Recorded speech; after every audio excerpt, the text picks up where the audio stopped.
How to fix Grubhub food delivery app not working. Let's get started. Solution 1. Update the app. For that, open your app store. Now search for the app Grubhub. After app appears, you will find the option of open or update. If you find the option of update over here, just click on it and update the app to its latest version.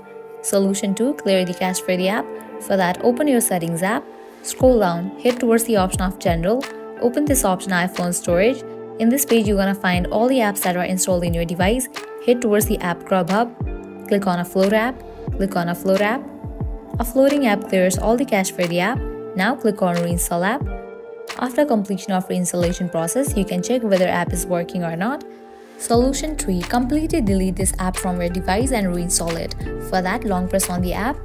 Click on remove app. Click on delete app. Click on delete. Once you delete this app, open your app store. Now search for the app and install it. Applying these solutions, your problem will be fixed. So this is how you can fix Grubhub food delivery app not working. If this video was helpful, don't forget to like, share and subscribe. Thank you.